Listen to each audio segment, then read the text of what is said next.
Kirby has always been one of my favorites in the action platformer genre. Of course, when you think of Kirby, the terms cute and adorable come up.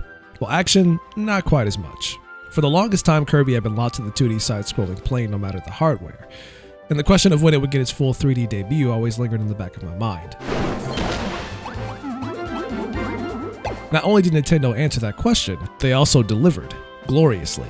Kirby and the Forgotten Land not only forges its way into the Kirby Hall of Fame, but also into one of the best action platformers of 2022. So, let's get into it.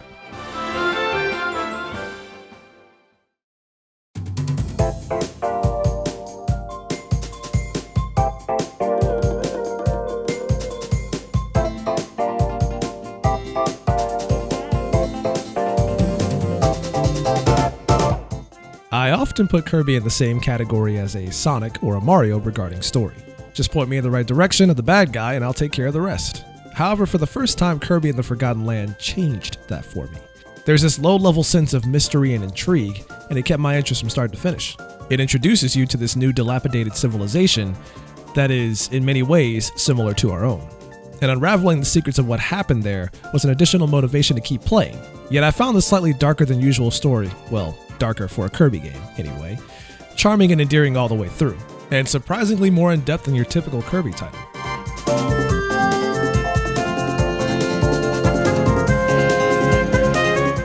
It's not often that I complete games to 100%. Most games lack the staying power or rewards to keep me playing long after the credits are rolled.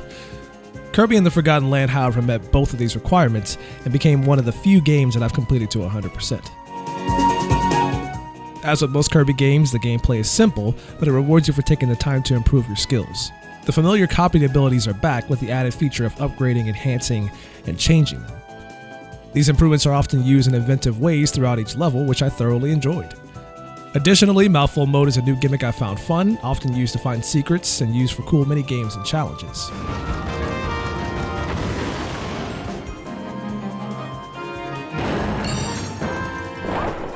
The game has high replayability due to the rewards for going the extra mile and finding secrets. And when I wasn't spending way too much time on the endgame gacha system, I was busy trying out all the mini-games and rebuilding the Waddle Dee town as a distraction from the main story.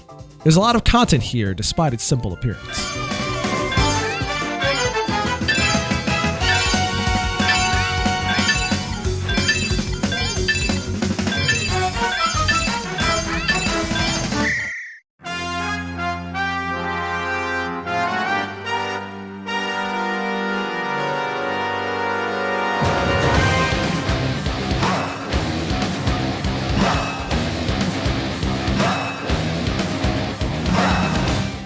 The Kirby series is known for having a particular look that resonates with kids, hence why so many people write it off as such and completely ignore it. The character designs are simple, and the setting is bright, colorful, and cheery. You could probably equate it to some random kids show you catch on a Japanese children's network, or maybe even PBS Kids. Putting aside what its look will tell you at first glance, and taking it in for what it is, there's something very pleasing to the eye here. Even for the hardware it's on, Kirby and the Forgotten Land is a beautiful game. It's a sense of decayed beauty from skyscrapers riddled with overgrowth, abandoned shopping malls, and haunted theme parks. It lends credence to the mystery aspect that the game hits you with from the start. There's plenty of variety in the environments that kept me guessing right in what next, complemented by a fantastic musical score ranging from orchestral to synthy rhythmic beats.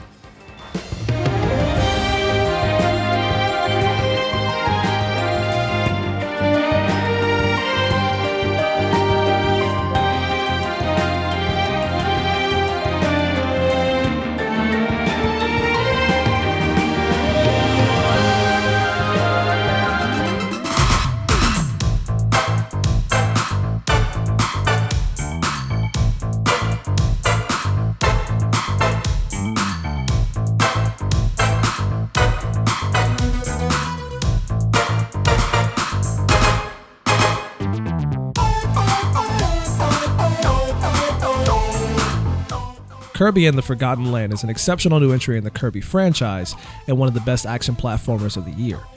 From the mysterious story, the addictive gameplay, and the eye-catching beauty of the visuals, I found a lot to love in my time with the game, enough to see it through to 100% completion. In the absence of a new Mario or Donkey Kong from Nintendo, this certainly filled the void for me. I would love to see this become the new standard for the series moving forward, as it could help increase its popularity. And while it may look and play simple, there's far more depth and content here that I wish more games would embrace, instead of the repetitive, sprawling open-world adventures that are becoming increasingly common in the industry today.